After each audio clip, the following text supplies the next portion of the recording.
good to meet you. How's everything coming along? Everything's going well. I'm just jumping in out of kind of some of the week to week, month to month stuff, and doing the nightly classes. And I'm going to start taking PTs again very soon. Yeah. Nice. Fantastic. Well, I'm glad you've been diving in and working through everything, going into classes and everything. That's awesome. Yeah, I wanted to talk to you today a little bit about test anxiety because I know that from my previous tests that I've taken officially and unofficially, I definitely have things I need to work on.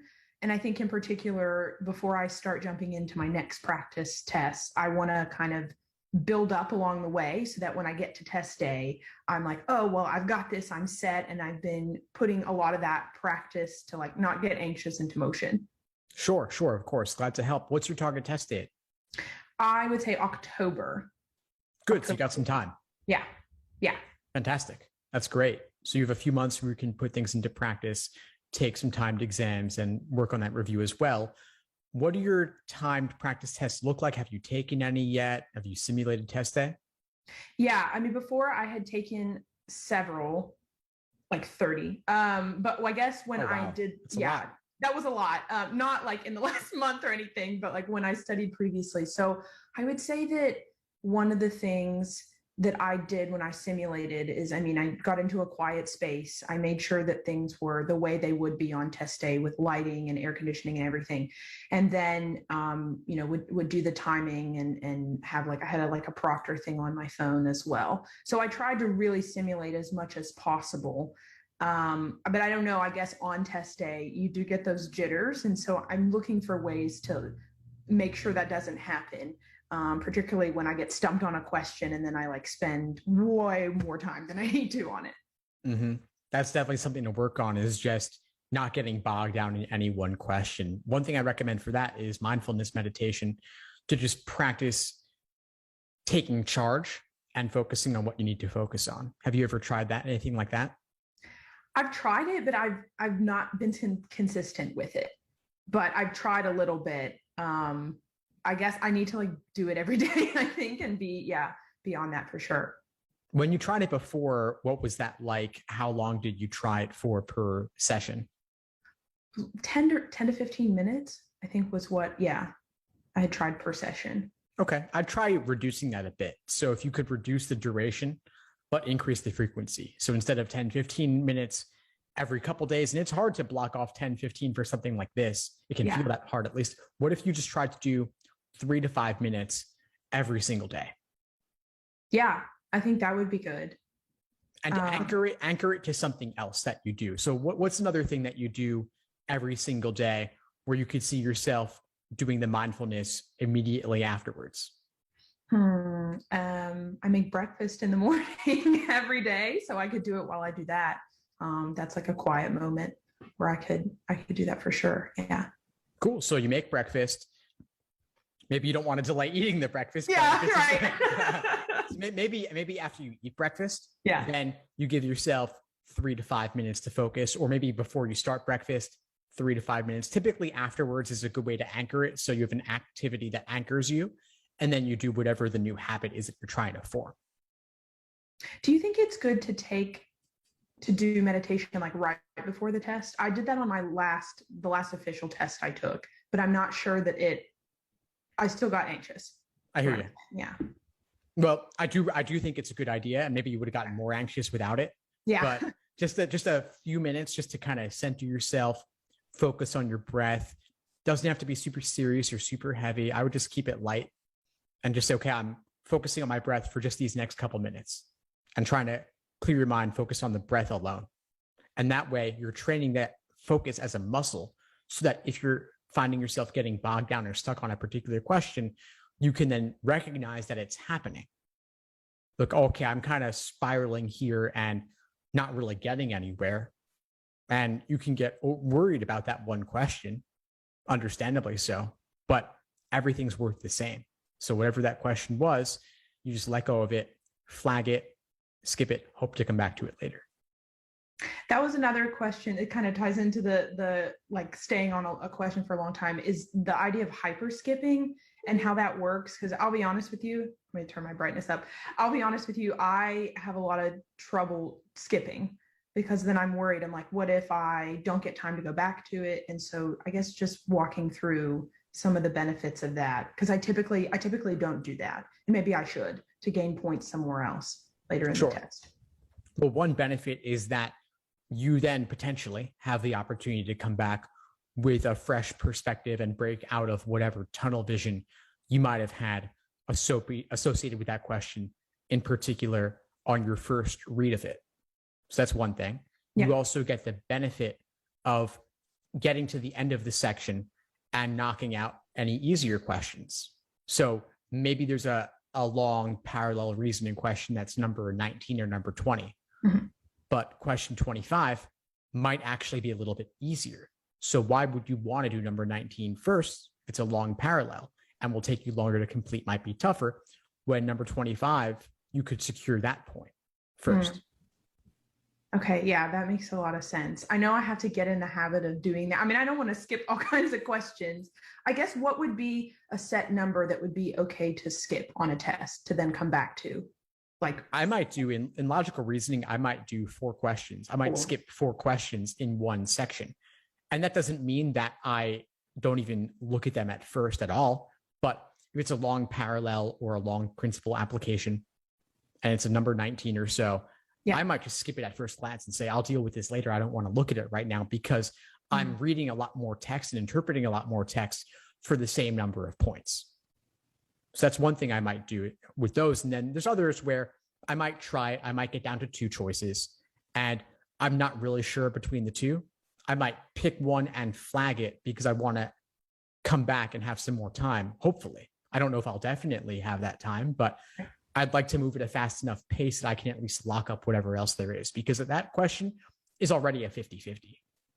But I want to make sure I don't overly obsess over a 50-50 and then give up something else that ends up being a 20% 1 out of 5 through a blind guess.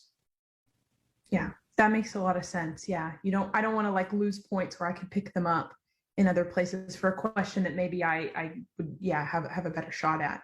I think my other question that ties into this too is just about testing, but timing the tests and looking at when I should really start doing that again. I mean, I've taken most of my tests timed just because I prefer to do that because I don't want to when I've done them untimed, it's like crazy. Like I could spend 45 on a section and that's way too much. And sometimes I even do worse.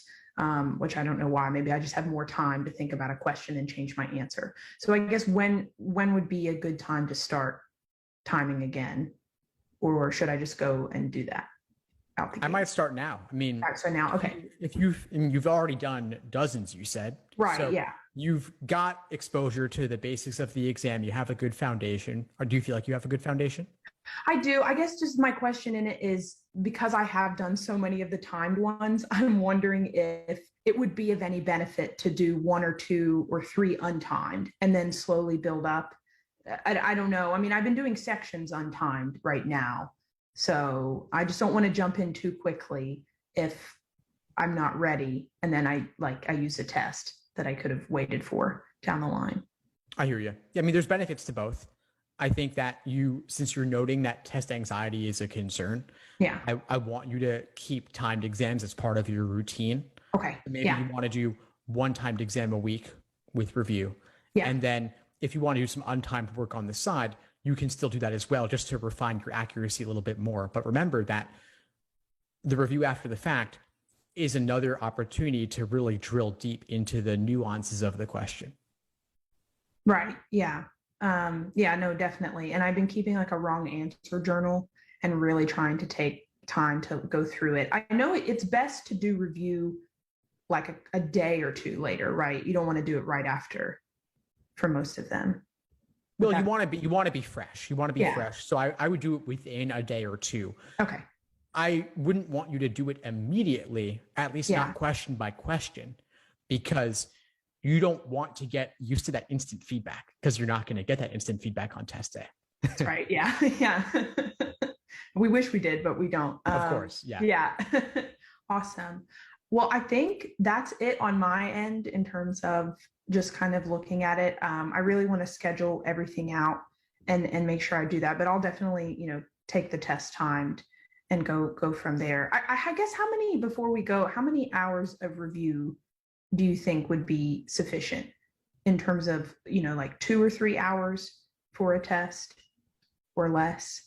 Well, it depends. It depends on how many questions you got wrong, right, and how many questions you had difficulty with, and then how involved your review process is after the fact. So you see in the classes, you see in the workshop recordings, right, that it can go pretty in depth, especially for logical reasoning and reading comprehension, where you have those ambiguities of language and you have the stimulus or the passage, you have the answer choices. There's a lot you could unpack there. Yeah. And so you just do whatever you think would serve you to better understand that question. But it could definitely take at least 2 to 3 hours per exam, possibly 4. Possibly 4. Yeah. Okay, good. Yeah, I just want to make sure I'm getting that in. I really try to do the logic games first because I find that easier to review, and then break it up with the other 2 because it can be a lot more challenging. Yeah, you don't have to do all your review in one sitting. Definitely. Yeah. Take some breaks, spread it over a couple days if you need to. Yeah. Just so that you can give it the full attention that it deserves. I do have one other comment for you before we wrap up, which is you mentioned about timing yourself and using like an app. And part of reducing test anxiety is making everything as closely mirroring test day as possible. And so that would include using the Law Hub platform with the timer they have there instead of using anything external, because of course you can't use a phone on test day. Right. Yeah, and I think that was one suggestion that you gave the last time that I'm definitely going to do as I start back into the practice test. I didn't do this for the diagnostic that I took, but I will now. Is I had not previously been practicing on Law Hub. I did take a test or 2 for the last test I took, but I'm definitely going to do that now. Yeah, because I think that was it would be a lot better than like using another service that doesn't actually mirror what it's going to look like. Exactly. Yeah. So just start mixing that in with your timed exams. And also one other thing is that you said that you've done a lot of exams before. Yeah. Those could still be useful to you. Like, don't think that they're done and you can't touch them again. You can redo them. Obviously, you've seen it before. That could be inflating the scores a little bit, but there's still probably a lot to learn from those exams. So don't assume that they have no value anymore. Definitely revisit them as it would help you. Yeah. And I think one more thing I just was thinking of in regards to that. So I pretty much had done, I think, up from at least like 65 and up. So in terms of this, would it be fair to start at 70 and up for a lot of my now practiced timed exams as a range? Yeah. The most recent. 70. I would focus on largely 70 and up. If you want to see something untouched, of course, you can go earlier. Right. But note the question types that are coming up in 70 plus. I mean, you've got the exam evolving over time. You have a lot of curveball games in 70 and up. Also, the comparative reading, the dual passages only start with exam Juno 7, which is right before 52. So a lot of what you're going to want to focus on is in the relatively more recent exams. Okay, awesome. Yeah, I'll definitely do that. Awesome. Well, it was great to connect with you and chat today. Anything else for this call? I think that's it for now. Yeah, thank you so much. Of course, my pleasure, Beth. If you need anything at all, just reach out. I'm happy to help. I will, for sure. All right, have a good one. You too, Steve. Bye-bye. Thanks for tuning into the show. Please subscribe if you haven't done so already to be notified of new episodes as I release them. And feel free to reach out if you need anything at all as you move forward with your prep. I'm happy to help however I can. In the meantime, I'll wish you all the best and take care.